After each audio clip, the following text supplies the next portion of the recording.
All right, what's going on, New Fighting Order fans? It's your boy D Mizzle Farizzle coming at you with the podcast for June the 19th of 2013. And we acting silly already, as you can see. We got my man Nelson Rios here, back straight from vacation. And we got Newt, who is unemployed at the moment, laying up on his couch. What's going on, fellas? Okay, number one, I'm not employed. I get paid over the summer for what I do, so dang, you trying to make me think I'm broke. Like I'm just a video game bum. Dang. No, but on the real, y'all, we kind of late with this. We're gonna get into the Sony portion of our E3 coverage. That's right. So we don't seem like we're biased. So let's just skip all the willy-nilly and just get straight down to the end of the podcast, because what Sony showed was pretty much third-party games. They revealed their movie strategy, their online strategy for streaming, video streaming, music, and all that stuff. But the real talk of E3 was pretty much Sony's representative Jack Tretton essentially dropping the mic on Microsoft by announcing that the PlayStation 4 will not have any DRM, and it will be $399 when it comes out. So we're gonna go to Newt. So what'd you think of the Sony E3 press conference?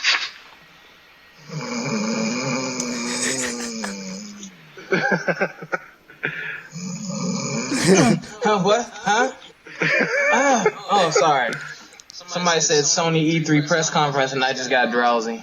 It was a snooze fest. Snooze fest. The only thing that saved it was the announcement at the end with no DRM.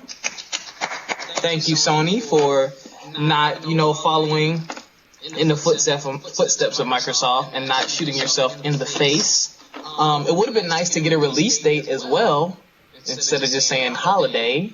That would have been nice. Also, a very, very, very, very another swift kick to Microsoft that a lot of people didn't mention is that the PS4 is region free. It's not restricted. So if you want a game that comes out in Japan, you can order it from Japan, stick it right in your PS4, and begin to enjoy. Now, it presents an interesting situation. Let me interject on that just for a second.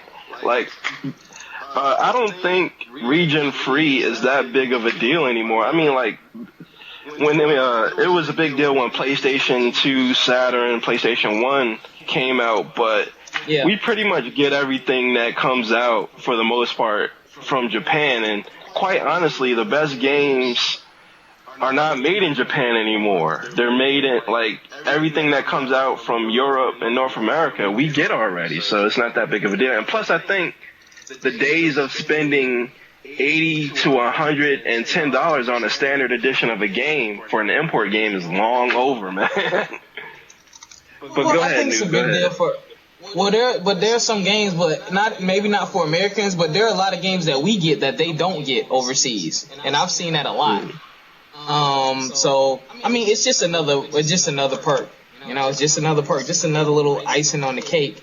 But honestly, the thing that really let me down was I didn't really see anything on the PS4 that made me jump out of my seat and say, oh man, I got to get a PS4. There were no games that really, there are no games that personally appealed to me that weren't already coming to Xbox One.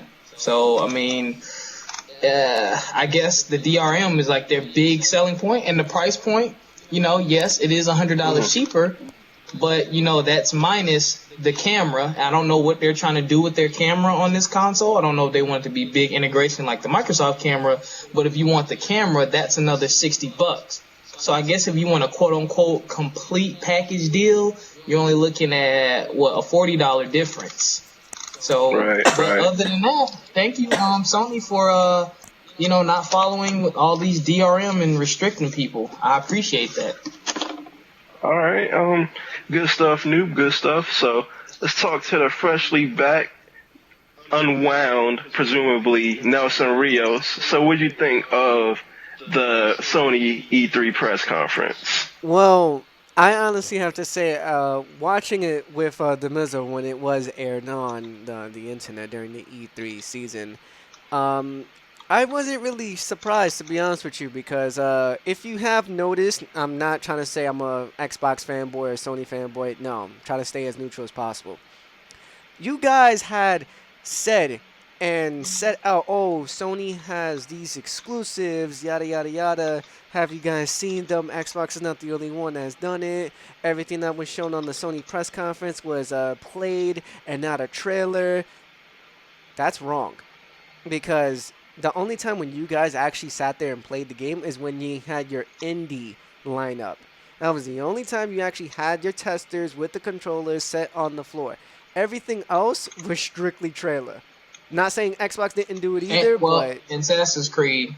Yeah. Assassin's Creed, but it crashed the system. Yeah, and it froze with multiple like sound bites, and it took forever. But on top of that, you guys promised so much, and the only thing that I saw that you guys had was, of course, Metal Gear Solid, which you guys are getting. Also, Xbox One is. You guys have Final Fantasy 15, which was 13 verses before. Xbox One is getting that too, so that's not an exclusive to you guys no more. You guys was getting Kingdom Hearts 3, which is a big impact for all you Disney fans, but Xbox One is also getting that too. So honestly, what games do you guys have? Because Destiny is not an exclusive to you either. The only real exclusive for you guys is Killzone. And the order. The order. Well, we don't even know what the order looks like. Infamous and Gran Turismo. But that's not even Infamous and Gran Turismo on top of that. No, not Gran Turismo's PS3. It's called Drive Club. Well, yeah, your flagship racing title is coming out on the last gen console and not the next gen console. Yeah. So about that. And to end with my little thing before the Mizzle takes off. You guys promised the DRM, saying that all used games are playable, yada, yada, yada, outbeats Microsoft. Wrong. All third-party developers still can stop you guys and make you pay a fee. You guys have to understand that. They're only talking about DRM issues strictly within Sony, not outside of Sony. So if Rare or Santa Monica Studios or what's another fucking company? Activision or whatever. Yeah. And any one of those companies felt like, hey, we want to charge a fee for people to, to use games for purchasing it in the store or to just activate it on the console, then so be it. It will happen. You guys are not strictly away from it permanently. You guys still have restriction locks. And on top of what Noop was saying, you guys don't have the camera in the bundle, which you have to pay for. Also, what I'm hearing that the DualShock controller, which might not feature in the initial bundle, you have to pay for that too. So I'm kind of confused. Like, what? You have this $100 price cut, but you have to buy all these items, and yet you will probably be even paying more or way more than the Xbox One, which is already coming with the Kinect, the microphone, a free game, and a controller with the console. So, I don't know. Sony, you have to honestly stop fucking around thinking you had the advantage and really look at what you guys are still fucking up with. Because you have not shown me shit to impress me right now. But that's what I thought of it. Wow. Oh, strong words from my man Nelson Rios. And I know both of you don't really want to talk about this, but in the fair interest of not being biased, I'm going to have to bring up some Nintendo stuff. Don't say we don't. First, don't say we don't want to talk about it. I personally didn't see anything. So... Well, the Nintendo Direct thing, which they shot before E3, showed off a little bit. They showed off the new Smash Brothers, which will have Mega Man as a character in the game. They also showed off a new Donkey Kong Country, which is taking it back to the Super Nintendo days. It's gonna be like a 2D side-scrolling platformer with elements of 3D. Like, you don't control the action when it goes into a 3D view, but it'll have multiple camera changes during dynamic action sequences, is what they described it as. And they're coming out with a new Super Mario Brothers 2, or new Super Mario Brother World 2. And all in all, it's pretty much Nintendo's premier franchise is starting to rear their faces, and they're talking about bringing out Wind Waker HD this holiday, which, and honestly, is the wrong Zelda to be bringing out. Nintendo's been doing this for a while. In the interim of developing new games, they kind of re-release older games, and Wind Waker isn't the right Zelda to be re-releasing. They should have just made a HD version of Majora's Mask or Ocarina of Time, because those were the best two Zeldas of the last 10 years or so. So, since Noob didn't see anything, Nelson, did you have any thoughts on the Nintendo E3 Direct deal that they did? The only thing that stood out, which everyone seems to be talking about now on the internet, is the fact that the new Super Smash Bros., which is coming out for the 3DS and as well as the Nintendo Wii U, you only feature the same characters, but only added 3 to my speculation now. I don't know if they're going to add more, but they added Mega Man. They added a regular character from Animal Crossing, some regular Joe Schmo. And then you added the Wii Fit Trainer. Are you kidding me? Or have you guys ran out of characters? Mega Man was probably the only good look you guys had. The only one. You have not shown me nothing from that. Let's see. Bayonetta 2. When you add the Wii Fit Trainer, when you add in the Wii Fit Trainer, that pretty much tells you you're scraping the bottom of the barrel right there. Exactly. You guys could have had way more character lineups. Way more. And now I'm seeing not a gameplay trailer, because I have yet to see it. I've been MIA for a while, but Bayonetta 2. I've only seen literally a minute trailer of that game. I am still highly upset that it's not for multiple consoles, and it's only exclusive right now to the Nintendo Wii U. So that's a downer. And what I've been seeing is they just going around, they're spinning their little wheel that works for them all the time, making a Mario game, making a Donkey Kong game, making a Zelda game. Same old shit. Come on, guys. Come on. I also forgot to bring up the new Mario Kart 8, which is coming out for Wii U. That's nothing new. Which is essentially... That's nothing new, though. It isn't. It's essentially Mario Kart 7 on the Wii U, from what I've seen of it. And it's like, come on. It's like Nintendo made this HD console, we can run with the big boys now. And they don't know how to properly use their console, because the gameplay stuff that I saw from Mario Kart and Donkey Kong Country and Super Smash Bros. Wii U, it looked like you could have did it on the Wii. It doesn't look like it's a true next-gen title. It doesn't look like they taken advantage of the upgraded graphics processors that they have. It doesn't look like it's like they're doing the bare minimum from what I can see. And I know I'm going to upset a lot of Nintendo fanboys out there, but I'm predicting by this time next year they're going to be a third-party company. By E3 next year, they're going to pull Wii U's off shelves, and because they've already recalled the 8 GB version of the Wii U, telling retailers to take them off shelves and send them back. So that's a sign right there. Yeah. You know what? And Nintendo, I love you. And I just don't love your consoles anymore. Pretty much after the Nintendo 64, I was done. Handheld market, you have on lock. I say keep making your DS games, and I don't know what else you can do with a DS, but keep it up. I think that's hot, but console-wise, I'm personally not a fan. I know there's still some people out there playing it, but, even the younger audiences are looking for that PS, PlayStation and Sony content and that Xbox content.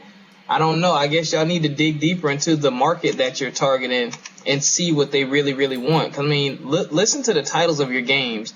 Mario Kart 8. 8. That's a lot. I forgot about one more game. Wii Party, Wii U Party. Instead of Mario Party, it's Wii U Party. So they're bringing out another one of those. That's about number 12, I think, isn't it? Or 10? I think it's 10. Okay. But let me just put this out there so I won't incur the wrath of the Nintendo fanboys out there. I'm not saying that Nintendo doesn't make good games, because they do. What they do, they do it very well. It's just that I've outgrown Nintendo, Like, what they make doesn't appeal to me anymore. And they keep trying to grab me back, but they're not showing anything that makes me want to come back. It's like an ex-girlfriend trying to get you to come back. Like, I've changed. Well, don't tell me you've changed. Show me you've changed. Show me what you got. Show me what you bring to the table. If I want to come back, I'll come back. But constantly telling me that you've changed and not showing me anything is not going to make me want to come back. So that's where I'm at with Nintendo. So we're going to move on to the final segments, the predictions and thoughts for the new generation. So we're going to start with Noop on that. So what are your predictions and thoughts for the next generation? I've said it once before, and I'll say it again. I think Sony's going to outpace everyone for probably the first year, maybe the first 2 years. But after that, I really think the Xbox is going to catch up and surpass. And I mean, it's really the DRM thing. But what I think is going to shoot Sony in the foot is, games. And they need to be more clear. Like, for example, I'm on GameStop's website right now looking at Xbox One versus PS4. Xbox One clearly has their games labeled day one. They have what? You have Rise, Dead Rising, Forza. You're going to have Kinect Sports Rival and Killer Instinct. That's 5 day one titles that you're going to have on Xbox. And I believe Call of Duty may be a day one. I'm not 100% sure. But when I go to Sony, there's no labeling of the sort. So I don't even know what you're going to be able to buy day one. Oh, my bad. I don't even know when the system truly comes out. It comes out holiday 2013, whatever month or day that is. Because I'm pretty sure Thanksgiving is a holiday and so is Christmas. And so is Halloween. So I don't know what they're trying to do with that. But yeah, with that whole DRM thing, yeah, that's what really swayed it. Because had Microsoft said, you know what, we're not going to do DRM, I don't think anybody would be talking about the PlayStation 4, honestly. But, I'm glad it happened because it just makes it more interesting, and I think that means that both companies are going to work even harder. Microsoft going to be working harder to get its foothold back that it had with the Xbox 360, and Sony returning to its former glory of the PS1 and PS2 days is going to say, all right, we got the people back on our side. We got them back on our system. Now, we got to give them something to play. Give them something to play, There. Yeah, keep them there pretty much. Because a lot of my Xbox Live friends, I'm not gonna lie, they're PO'd and they're like, man, I'm getting the PS4, and they're asking me what I'm gonna do, and I was like, I'm gonna wait it out. I was like, it's too early for me to say I'm gonna commit this kind of money to a system because I'm only gonna get one at the end of the day. And you also have to look at the feature set of what you're being offered outside of gaming, because you're talking about the $400 or $500 price range. I'm expecting more bang for my buck being an older consumer. Man, when I was a younger kid, I just wanted to be able to pop my game in and play. But now that I'm the one dropping this $400 or $500 or whatever, okay, what can you do for me other than playing games? Because I can play games on my cell phone. I can play games on my tablet. So looking at the additional features of the Xbox One versus the PS4, I'd have to give the nod to Xbox there. And even Microsoft has said, they feel that they're giving a better bang for your buck than the PS4. Is it true? On paper, yeah. Presentation-wise, yeah. But again, it's all about implementation. Once these systems come out and you guys get these games and you get online, that's going to tell the true story of which, company is truly quote unquote better, because you can complain all you want about, the DRM, but if Sony doesn't live up to that expectation, some of y'all are going to be PO'd and be like, man, I should got an Xbox, it's not that bad, but it'll be too late by then. So we shall see. All right, good statement there, Noop. Nelson, what are your closing thoughts? What do you have feelings for the next generations? What are your predictions on that? Well, as of right now, I know that I have to get both consoles because we gotta review them and speculate it on like a hands-on demo. So, despite that, I'm still gonna get Xbox One first because it's gonna come out earlier in my, you know, expectations, and the PS4 will come right after, probably at Christmas. But I I can't stress enough that Sony has to do something better because they're trying to promise everything that Microsoft tried to make as a restriction lock, which is actually not fully, finalized yet because there's a couple of companies within Microsoft and the developers for Xbox One that's trying to make it tournament ready, not for it to be updated 24/7 all the time, and all these DRM blah blah blah blah. So that's not. It's subject to change. It's already said it in the policy written up online, and also when we get the update in July 1st, it's all written up there. Also, they need to come with a better game lineup because right now Sony, you don't have nothing that I can't get on the Xbox or even on my 360. So you need to do something with that. What else is another thing with the Nintendo side of things? Just stay with your handheld market. You failed me as a console. You're done. You was dead after GameCube. Just stop trying. Just stop. So continue with your mobile market, your handheld market. You guys are doing excellent with that. You're keeping up higher sales than the Vita right now. Keep it up. That's all good and dandy.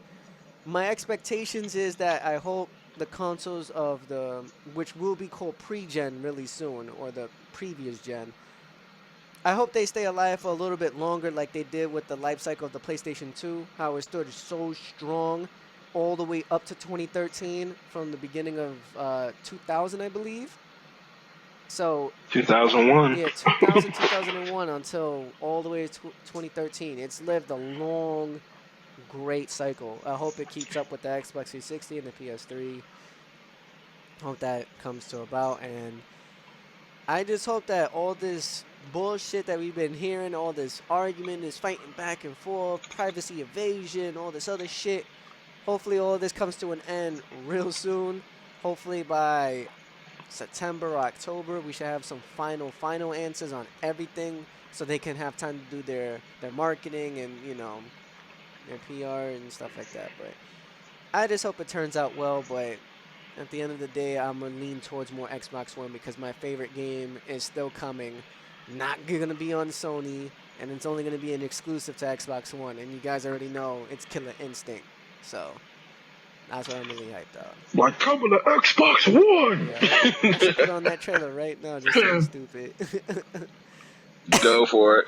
But, alright, good stuff. And, my expectations and, E3 wrap up is I think Microsoft did a huge mistake with the DRM because they went from console to PC gaming. If console gamers wanted to be PC gamers, they would be PC gamers, and vice versa. The reason why people are console gamers is because of convenience. Like, everything is there. They don't have to deal with DRM. They don't have to deal with online checks constantly to make sure the game is being authenticated. Even though computers are connected for the most part 24/7, it's still a hurdle that a lot of PC users would rather not have to deal with. And that's why you see all these cracks and everything for these various games trying to get around DRM. Like, case in point, most recent, SimCity. Like, there's I forget how long it is that you have to sign online, but, well, it has to be online all the time. And for you to save your game, you have to be online. So there's been various workarounds for that. And if console gamers wanted to do that, wanted to deal with that, they would be PC gamers.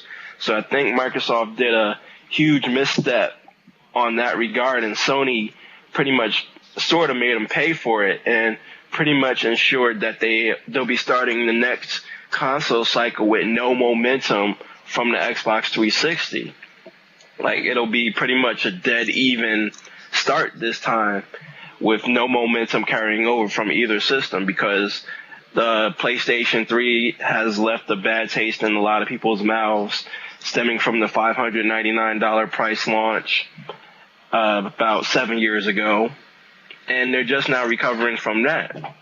So my expectation is I'm going to wait and see, but in the immediate, I plan on building a gaming PC so I won't miss out on the games that are coming out third-party wise for the PlayStation 4 and Xbox One, because they'll also be coming out for the PC.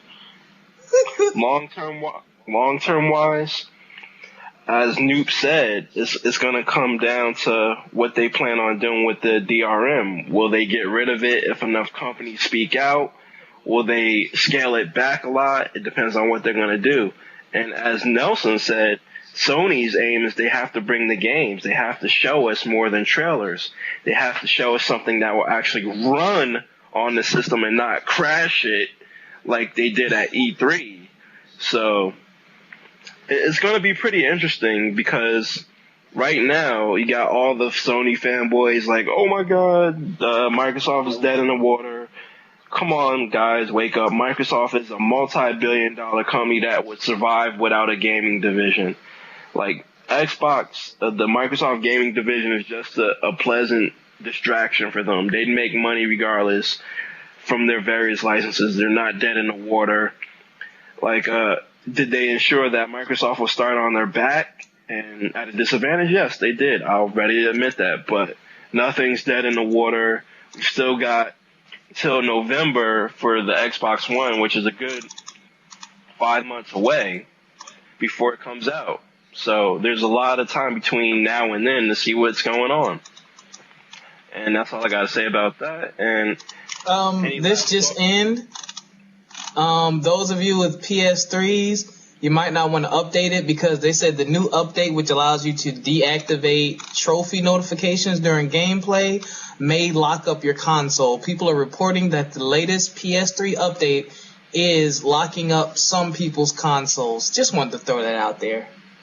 So even when Sony wins, they can't win. God damn. This isn't the first time this has happened, is it? No. Didn't they have it's an update happened before before. they did this?